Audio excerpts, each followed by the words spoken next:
घर में अगर टाइल लगा रहे हो तो उससे पहले वीडियो देख लो, आपको पता चल जाएगा कि एक कमरे में टाइल लगाने का कितना खर्चा आ जाता है, जहाँ पूरे घर में टाइल लगाने का खर्चा कितना आ जाएगा। और साथ ही साथ इस वीडियो में मैं आपको बताऊंगा कि स्पेसर जो रहता है, टाइल के जॉइंट जो होते हैं उसमें गैप छोड़ना चाहिए नहीं छोड़ना चाहिए, नहीं छोड़ोगे क्या होगा, छोड़ोगे तो क्या होगा। मतलब ये वीडियो देख लो, बहुत चीज़ें सीखने वाले हो, अच्छी टाइल भी घर में लगेगी और आप बेवकूफ़ भी नहीं बनोगे और टाइल की लाइफ भी लंबी होने वाली है। देखो, इसमें सबसे पहले क्या है, स्पेसर की बात हम कर लेते हैं। तो स्पेसर मैं बोलता हूं, आपकी वॉल की टाइल है या फ्लोरिंग की टाइल है, उसको स्पेसर आपको मस्ट यूज करना है। इससे फायदे क्या है, फायदे सुन लेना पहले। आजकल जो टाइल आ रही है 2x2 की बात करें या 2x4 की बात करें, उसमें बेंड है ही है, थोड़ा बहुत बेंड रहता है। और अगर आप बड़े एरिया में वो टाइल लगाओगे और सामने वो एंडुलेशन दिखती है, ऊपर नीचे आपकी टाइल दिखेगी। तो उसी लिए क्या करना होता है हमें, हमारी टाइल जो है ऊपर नीचे ना दिखे, इसके लिए हम क्या करते हैं, स्पेसर यूज करते हैं। और स्पेसर क्या हो गया, सामने आप देख रहे हो एक छोटा सा पीस रहता है जो हम डाल देते हैं टाइल के बीच में और दोनों के टाइल के बीच स्पेस बन जाती है। ये 1 mm से शुरू रहता है और 5 mm तक रहता है, इसी के बीच का आपको यूज करना है। मैं तो प्रेफर करूंगा 3 mm का स्पेसर यूज करो, उससे ज्यादा नहीं करो। 3 mm का स्पेसर बहुत ज्यादा अच्छा लगता है, बाकी डिपेंड होता है जितनी बड़ी टाइल होगी उतना बड़ा स्पेसर रखोगे तो अच्छा लगेगा। 4 mm का यूज कर सकते हो।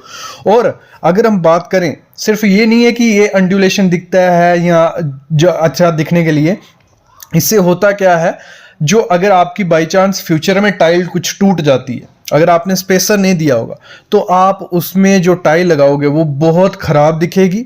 दूसरा, उसको तोड़ना मुश्किल हो जाता है, उसके चक्कर में बाकी टाइल तोड़ने का चक्कर रहता है। तो क्या करना होता है, स्पेसर लगाया रहेगा, जो लगा कि कुछ सामान टाइल पे गिरा, वो टाइल टूट गई, उस टाइल को तोड़ के आप निकाल दो और थोड़ा बहुत अगर छीनी से निकाल के माल निकाल के दूसरी टाइल वहां फिक्स कर सकते हो स्पेसर के साथ, तो वो वैसा का वैसा ही दिखेगा। लेकिन अगर आपने स्पेसर प्रोवाइड नहीं किया होगा तो ज्यादा टाइल टूटने का डर रहता है और दिक्कत बाद में आपको आ सकती है। और एक चीज बहुत इंपॉर्टेंट होती है जो ध्यान नहीं देते हैं, जब हम स्पेसर यूज नहीं करते हैं टाइल में, तो टाइल में क्रैक्स आ सकते हैं। एक्सपेंशन और कंस्ट्रक्शन के बारे में सुना होगा कि गर्मी आएंगी तो चीज हमारी थोड़ी एक्सपेंड होगी और सर्दियों में सिकुड़ेगी, तो वो टाइल में भी देखा जाता है। तो उसके कारण क्या होता है, छोटे छोटे क्रैक्स हो जाते हैं पूरी दीवार पे। आप सामने ये टाइल देख रहे हो, इस टाइल में थोड़े थोड़े छोटे, आपको शायद वीडियो में दिख रहा है नहीं दिख रहा है, इसमें माइनर से क्रैक्स हो गए। ये किस वजह से हुआ है, क्योंकि यहाँ पे वो नहीं था, हमने स्पेसर प्रोवाइड नहीं किया था। तो ये दिक्कत आपको भी रह सकती है, तो आपको मस्ट स्पेसर प्रोवाइड करना ही करना है। और स्पेसर की क्वांटिटी कैसे निकलेगी, स्पेसर की क्वांटिटी निकलती है, आपको करना क्या है, आपके घर में जितनी भी टाइल लग रही है, आपके घर में 100 टाइल्स लग रही हैं, 200 टाइल लग रही हैं, आप कैलकुलेट कर लो। 100 200 आप इजीली कैलकुलेट भी कर सकते हो, उस पर वीडियो है हमारी की टाइल कितनी लगेगी, वो कैसे कैलकुलेट करना है। तो आपके घर में अगर 100 टाइल लग रही हैं तो 100 को कितना 4 से मल्टीप्लाई कर दो, कितना 4 से गुणा कर दो, मतलब 100 अगर टाइल हैं तो 4 से मल्टीप्लाई करके 400 नग हमें स्पेसर चाहिए। कितने, 400 नग स्पेसर चाहिए। तो अगर हम प्राइस की बात करो तो कोई 150 रुपए के 200 पीस आपको मिल जाते हैं 3 mm के स्पेसर के। कितने, 150 रुपए के 200 पीस। तो हमारे कितने, 400 लग रहे हैं, तो हमारे 300-400 रुपए के स्पेसर लगेंगे और वो अच्छे से परफॉर्म कर लेंगे। ये होगी स्पेसर की बात। अभी बात आती है ग्राउट की। जो टाइल के बीच में हमने स्पेसर छोड़ा था उसमें हमें ग्राउट करना है। और काफ़ी लोग क्या करते हैं, ग्राउट की जगह इपॉक्सी ग्राउट, मैं बोलता हूँ बेस्ट है। मैं कंपनी बताता हूँ कौन सी कंपनीज हैं, उनके लिए आप कर सकते हो। इपॉक्सी ग्राउट बेस्ट है। वाइट सीमेंट कभी मत यूज़ करो। जो वाइट सीमेंट है अगर आप बीच में यूज़ करते हो, वो थोड़े टाइम बाद क्या होता है, क्रैक हो जाता है और जो फिलिंग होती है वो बहुत ख़राब दिखती है, बहुत गंदी दिखती है अगर आप वाइट सीमेंट करते हो। क्योंकि इतना खर्चा कर रहे हो यार, तो उसमें 3 से 4 हज़ार लगाने में कुछ नहीं है। तो इपॉक्सी ग्राउट लो, बहुत मतलब हर टाइप का, जैसा आपका कलर टाइल का है वैसे ही आपको ग्राउट मिल जाएगी। आपको आजकल क्या हो गया, शाइनिंग वाली मिलती है जो रात को चमकती है, ऐसी ग्राउट भी आ गई है। तो आपको क्या करना है, मैं 5 कंपनी के नाम बताता हूँ, उसमें से किसी भी कंपनी का अगर आपको ग्राउट मिल जाता है तो वो लगाओ। एक हो गया सबसे पहले जो मार्केट में अवेलेबल है और अच्छी है, वो है सिमीक्रीट। बर्जर का भी आपको मिल जाएगा, नाम नोट करना, सिमीक्रीट, बर्जर, रॉफ, माइक, लेटिक्रीट और फॉस्ट्रोक।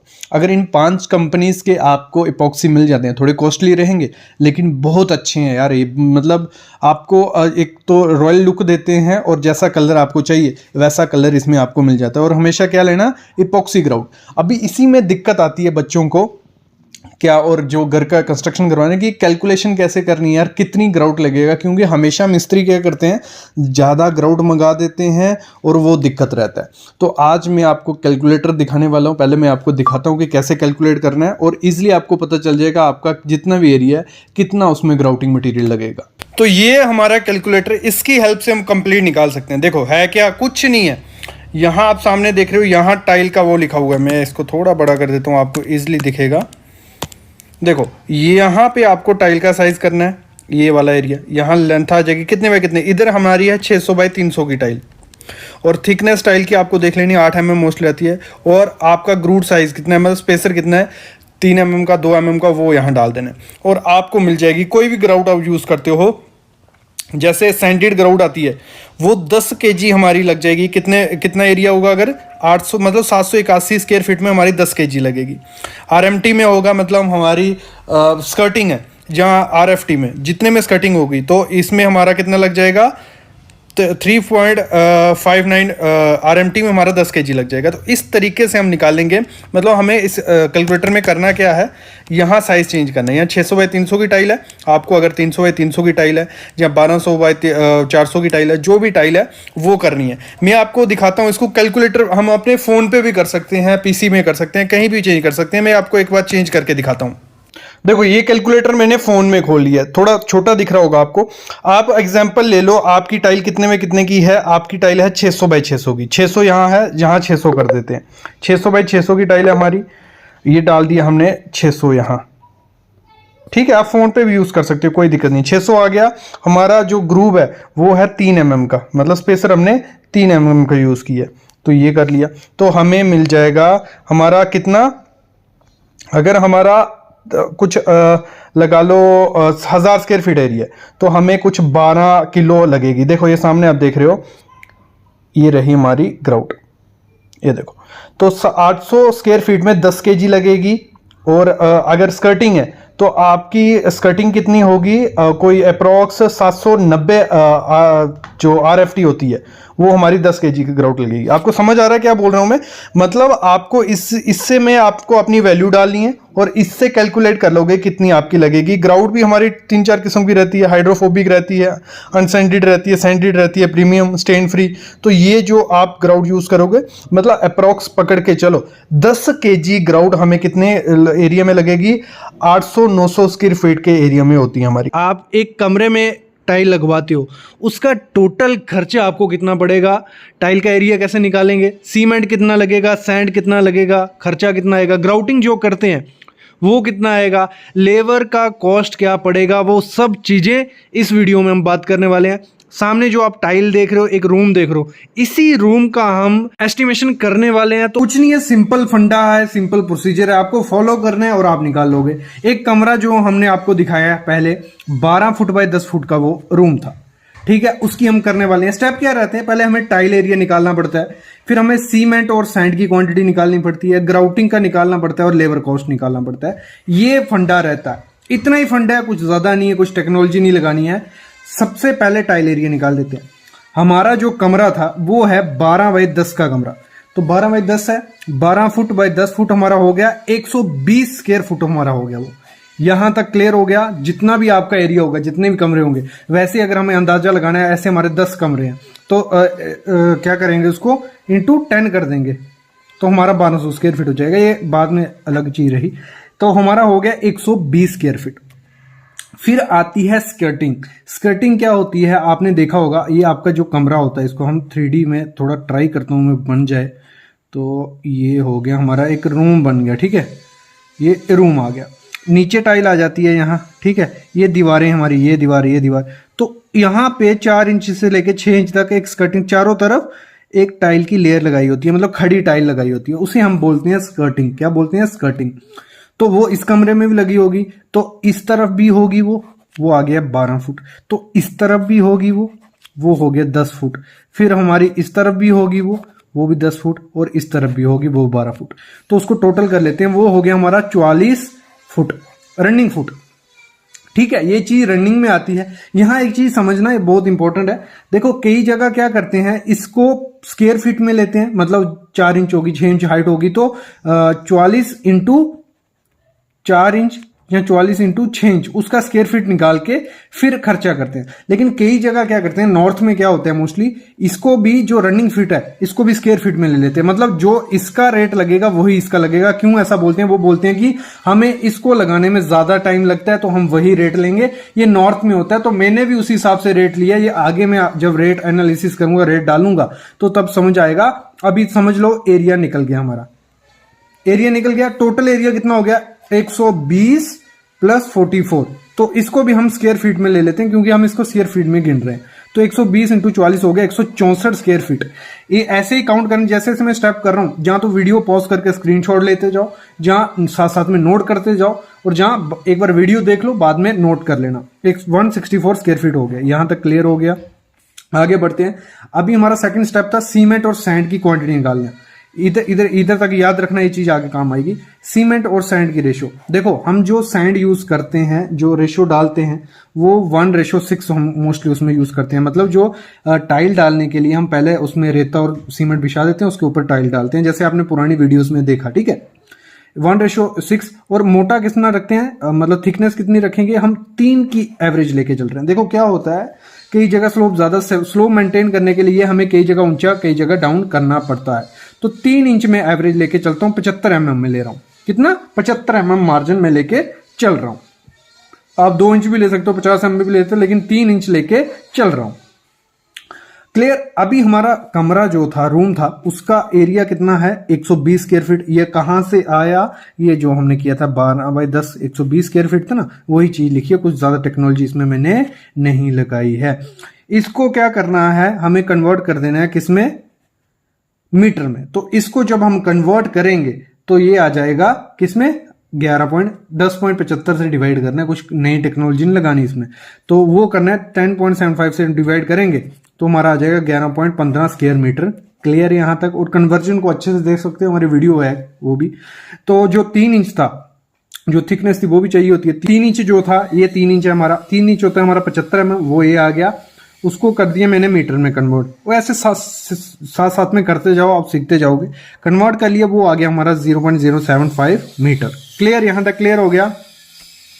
ये क्यों कर रहा हूं, जो हम वैल्यू मीटर में इसलिए कर रहा हूं कि हम जो क्वांटिटी निकालते हैं वो मीटर में इजिली निकल जाती है हमारी। तो ये आ गया हमारा 11.75, ये था 11.15 इंटू 0.05। इसको मल्टीप्लाई कर दिया, हमें वॉल्यूम मिल गया। क्योंकि हमें वॉल्यूम चाहिए होता है किसके लिए? सैंड और सीमेंट की क्वांटिटी निकालने के लिए। वॉल्यूम आ गया हमारा 0.836 m3 cubic metre. Clear? Cubic आ गया। लेकिन ये आया हमारा वेट वॉल्यूम। हमें क्या, जो मार्केट से मटेरियल मिलता है, हम सूखे में मिलता है। सीमेंट होता है सूखा होता है, सैंड होती है सूखी, तो हमें उसी हिसाब से करना पड़ेगा। तो ड्राई वॉल्यूम में हमें इसको लाने के लिए क्या करना होता है, जो हमारा वेट वॉल्यूम आया होता है उसको मल्टीप्लाई करते हैं 1.33 से। क्योंकि जब कोई चीज होती है, हम इसको लेते हैं, वो 33% कम हो जाती है। मतलब जब उसको गीला करेंगे, अगर हम एक बाल्टी में सीमेंट डालते हैं, फुल कर देते हैं सूखा सीमेंट बैग में से निकाल के, उसमें पानी डालेंगे, वो आधी बाल्टी रह जाएगा। तो 33% उस चीज को हम लेते हैं। तो क्लियर? वेट वॉल्यूम हमारा 0.836 ये आ गया इंटू 1.33, वो आ गया हमारा 1.11 MQ। ये हो गया हमारा ड्राई वॉल्यूम। इसी से हमें अभी आगे टेक्नोलॉजी लगानी है और निकाल देना है। तो चलो जी आगे निकालते हैं। यहां तक क्लियर हो गया। इसको मैं सामने ही रखता हूं, आपको थोड़ा दिखता रहे कि हमारा क्या था। ये आ गया हमारा। ठीक है, हमारी रेशो थी 1:6। क्लियर? यहां तक 1:6 थी। सीमेंट निकालना है हमें। तो सीमेंट देखो, ये रेशो होती है 1 उसमें सीमेंट होता है, 6 उसमें सैंड होती है। जो भी रेशो 1:8 होगी तो पहला वाला सीमेंट, दूसरा वाला सैंड। तो पहले सीमेंट निकालना है। तो हमें क्या करना होता है, जो ये रेशो होती है इसको यहां लिख देना है, जो भी रेशो होगी यहां। ठीक है, सीमेंट निकाल रहा है। फिर जो दोनों का टोटल होता है उसको उससे डिवाइड कर देना, 1 + 6। क्लियर? और जो हमारा टोटल वॉल्यूम आया था, ड्राई वॉल्यूम, ये वाला, ये यहां आ गया।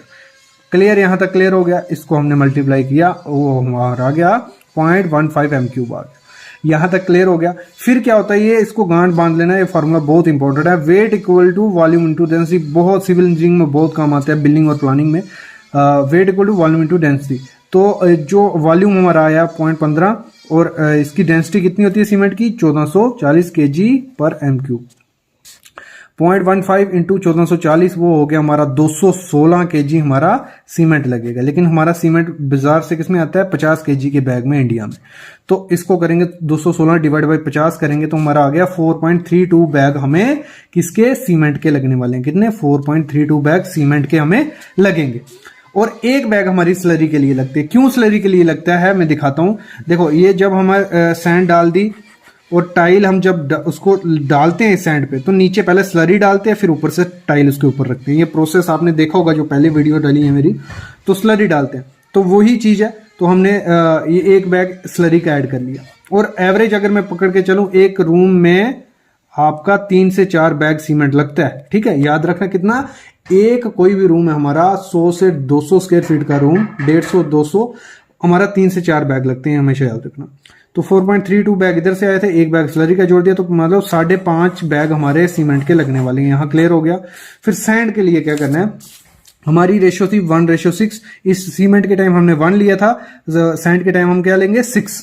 तो यहाँ ऊपर 6 आएगा, नीचे 1:6 था। 1 इसको हमने यहाँ ऐसे किया था तो इधर भी हमें वही करना है। 1 + 6 वो कितना हो गया 7। 6 डिवाइड बाई 7 इंटू 1.1 ये आ गया। इसको मल्टीप्लाई किया हमारा आ गया 0.95 mm3। तो इसकी डेंसिटी, इसको मैं समझा देता हूँ डेंसिटी के हिसाब से भी आगे बताता हूँ मैं। डेंसिटी तो इसकी होती है 1500 से 1800 kg 1 m3। तो हमें जो हमारा वॉल्यूम आया था उसको डेंसिटी से मल्टीप्लाई कर दिया, इन दोनों के बीच का ले ली 1600 मैंने ले ली। तो वो हमारा आ गया कितना 1521 kg। कई जगह जो सैंड आती है हमारी टन में आती है, टन ब्रास में, और कई जगह आती है क्यूबिक फीट में। तो हम टन का रेट नहीं लगाएंगे, क्यूबिक फीट का। क्यूबिक फीट के लिए आपको क्या करना है, डायरेक्ट ये डेंसिटी वाला कुछ नहीं करना। आपको जो वॉल्यूम आपको आया होगा उसको मल्टीप्लाई कर देना है 35.31 से। 35.31 क्या हुआ, 1 m³ कितने क्यूबिक फीट के इक्वल होता है 35.31 क्यूबिक फीट के। तो जो हमारा वॉल्यूम आया है उसको हमने मल्टीप्लाई कर दिया 35.31 से, तो हमें मिल गया कि 33.57 हमारा क्यूबिक फीट क्या लगने वाला है, सैंड लगने वाली है। यहां तक क्लियर हो गया, हमारा सीमेंट और सैंड निकल गया। अभी हमें सिर्फ एक ही चीज करनी है, वो करनी है रेट डालने। सिर्फ रेट डालने के लिए क्या करना है, हमें पुरानी चीजें हमें रिवाइज करनी पड़ेंगी, तो मैं साथ साथ में वो दिखाते जाता हूं। तो उसके लिए हमें करना है, देखो हमारा एरिया कितना था जो रूम का 120 स्क्वायर फीट, तो आ गया 120 स्क्वायर फीट। और जो टाइल आपने देखी, मतलब जो अच्छी टाइल HD फिनिश की लगाओगे आप, वो 45 से 65 रुपए स्क्वायर फीट मिलती है आपको। तो हम 45 वाली ले लेते हैं। ठीक है, 120 स्क्वायर फीट इंटू 45 करेंगे तो हमारी टाइल आएगी 5400 रुपए की। हमारी क्या टाइल आने वाली है, कितनी 5400 रुपए की टाइल आएगी। फिर हम जब स्कर्टिंग करते हैं, स्कर्टिंग जो मैंने कहा था एक्सचेंज का पट्टा साइड पे लगेगा, तो वो कितना चाहिए हमें, 44 स्क्वायर फीट आया था, 12 + 10 + 12 इसको कितना आया था 44 रनिंग फीट आया था। तो इसको हमने 6 इंच की हमें उस कटिंग करनी है। तो 6 इंच हमारा कितना हो गया, आधा फीट हो गया। तो आधा मैंने लिख दिया, 44 इंटू 0.5 करेंगे तो 22 स्क्वायर फीट हमें स्कर्टिंग के लिए टाइल चाहिए। 22 इंटू 45 करेंगे तो 990 रुपए की हमारी स्कर्टिंग की टाइल आएगी। टोटल 6390 रुपए की हमारी सिर्फ टाइल का खर्चा आ रहा है। कितना, टाइल खरीदने का खर्चा। फिर सीमेंट के बैग हमारे थे 5.32 बैग हमारे लगने वाले थे। 410 रुपए का एक बैग मिलता है, तो 5.32 इंटू 410 करेंगे 2181 रुपए के हमारे सीमेंट लगेंगे। और स्कर्टिंग जब हम लगाते हैं तो उसमें हमारी सैंड कम लगती है, सीमेंट ज्यादा लगता है। तो सीमेंट उसमें एक बैग हमने एक्स्ट्रा ले लिया एक रूम के लिए, 410 रुपए उसका आ गया। क्लियर, स्कर्टिंग में सैंड नहीं डलती। सैंड जो हमारा आया था 33.5 क्यूबिक फीट हमारी क्वांटिटी आई थी, उसको 50 रुपए से हमने मल्टीप्लाई कर लिया, क्योंकि 50 रुपए पर क्यूबिक फीट हमारी रेट चलती है और मोटी सैंड इसके लिए यूज करनी होती है। तो 33 इंटू 5 हो गया हमारा 1678 रुपए हमारे सैंड में लग गए। व्हाइट सीमेंट हम एक थुम्बरू लेते हैं, 300 स्क्वायर फीट में 1 kg हम व्हाइट सीमेंट पकड़ के चलते हैं। और मार्केट में अच्छी कंपनी का 120 रुपए का व्हाइट सीमेंट आता है। ये आगे वीडियो आएगी जिसमें मैं ग्राउटिंग और व्हाइट सीमेंट की अच्छी कंपनी बताऊंगा और कैसे लगानी है वो बताऊंगा। 120 रुपये वो पकड़ लिया एक, क्योंकि हमारा रूम कितना है, हमारा रूम है कोई अप्रॉक्स 200 स्क्वायर फीट आया था ना, 168 स्क्वायर फीट, तो 200 स्क्वायर फीट पकड़ के चलते हैं, मतलब 120 रुपये हम उसका लमसम पकड़ लेते हैं। लेबर का खर्चा मेन है, 14 से 15 रुपए पर स्क्वायर फीट लेबर लेती है। टोटल हमारा एरिया कितना है, 120 हमारा रूम का एरिया था, 144 हमारा स्कर्टिंग का, दोनों को प्लस करते हैं 164 हमारा एरिया था, इंटू 14 उसको कर देंगे हम, 14 रुपये पर स्क्वायर फीट रेट पकड़ चलते हैं, तो 2296 रुपये हमारे लेबर कॉस्ट लग जाएगा। यहाँ तक क्लियर हो गया। फिर हम इसको करते हैं टोटल। तो टोटल जब हम करते हैं सब चीज़ों को जो मैंने आपको बताई पीछे, तो वो हो गया 13,075 रुपये हमारा, मतलब एक कमरे का खर्चा हम पकड़ के चल सकते हैं 13 से 14,000 रुपया हमारा एक रूम का टाइल में खर्चा आ जाएगा। अगर 12x10 या 10x12 का रूम है तो इसमें अच्छी टाइल अगर आप लगाते हो तो 13 से 14,000 रुपया आपका खर्चा आ जाएगा। मेन चीज़ ये है, इसको समझने वाले की प्रोसेस क्या था। इस वीडियो को अगर समझना है अच्छे से और तो इसको दोबारा साथ में लिखते जाओ, साथ में करते जाओ, गारंटी है समझ जाओगे और पूरे घर का आप रेट एनालिसिस कर सकते हो। अभी जो नेक्स्ट वीडियो आएंगी टाइल पे, उसमें और ज्यादा चीजें मैं समझाता जाऊंगा, बड़ी चीजें आने वाली है। टाइल की एक अलग सी वेबसाइट मैंने प्लेलिस्ट बना ली है, आप चैनल पे जाके सर्च करो, 2-3 वीडियो पहले आ चुकी हैं, ये भी देखो और चैनल को सब्सक्राइब करके रखो। Thank you guys.